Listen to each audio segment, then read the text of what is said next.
السلام عليكم أصحاب الميديا halkan caawa waxaan igula wadaagi doonaa arrin aad u la yaab badan. taasoo ah baabuur hawada sare ku soconaya. baabuur duula waxa ay ahayd riyo ay dadku qarnigii 20aad ku fikirayeen. qof walba wuxuu rabay gaari hawada ku duula kana baxa ciriiriga wadooyinka dhulka. laakiin sidee ayuu fikirkan ku bilaabmay? halkeese fikirkani marayaa maanta? aan galno sheekada dhabta ah ee gaadiidka duulaya. bilowgii 1917 waxaa la soo saaray gaari u eg diyaarad una duulaya sida diyaaradda.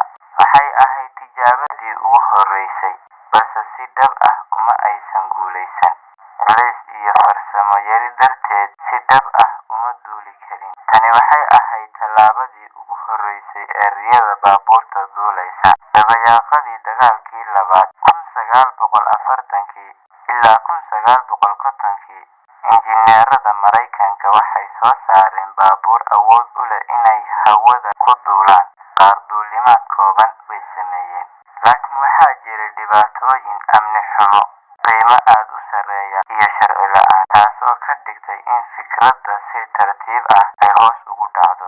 soo noolaanshaha casriga ah 2000, tiknoolajiyad cusub ayaa la timid, qalab fudud, mootoro koronto iyo tiknoolajiyada droniska. fikradda mar kale ayay xoog yeelatay. waxaa la sameeyey baabuuro isku beddelaya diyaarado iyo tagsiyo hawada ku shaqaynaya. tusaalooyin maanta jira: Maraykanka ayaa soo saaray gaari isu rogi kara diyaarad yar. sidoo kale Netherland waxay soo saartay isku dhaf gaari iyo diyaarado mootoro leh. sidoo kale Slovakia waxay soo saartay gaari raaxo leh oo leh baadad la kala bixiyo. sidoo kale Shiinaha ayaa soo saaray tagsiyaal hawada ku shaqeeya, haddana tijaabooyinka laga sameeyey magaalooyinka qaar badan. sidoo kale Japan waxay tijaabo ku samaysay 2020 qorshaha ah adeeg tagsi oo hawada ku shaqaynaya.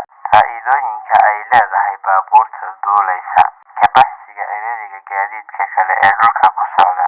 maadaama ay hawada sare ku duulayaan, waxay yareyn karaan ciriiriga gaadiidka ee magaalooyinka waaweyn. safar degdeg ah oo gaaban: waxay safar gaaban ka dhigi karaan mid aad u dheeraa markiisii horeba ka ugu degdega badan. tusaale ahaan, safar 2 saacadood ahaa dhulka waxaa lagu mari karaa 20 daqiiqo oo keliya hawada. helitaanka meelaha adag: waxay gaari karaan dhul aan wado lahayn sida buuraha iyo jasiiradaha. caawinta gurmad degdeg ah iyo caafimaad: waxaa loo adeegsan karaa in bukaanno degdeg ah lagu geeyo isbitaalka ama gurmad degdeg ah loo sameeyo. horumar dhaqaale iyo shaqooyin: waxay abuuri karaan warshado cusub, shaqooyin farsamo, injineernimo iyo adeegyo kale oo la xiriira tiknoolajiyadda. laakiin waxaa jira caqabado ay leeyihiin oo ah halka amniga iyo shidaal khatar ah, qiimo aad u sarreeya, baarkiinada ama meelaha ay ku degayaan oo aan diyaar u ahayn,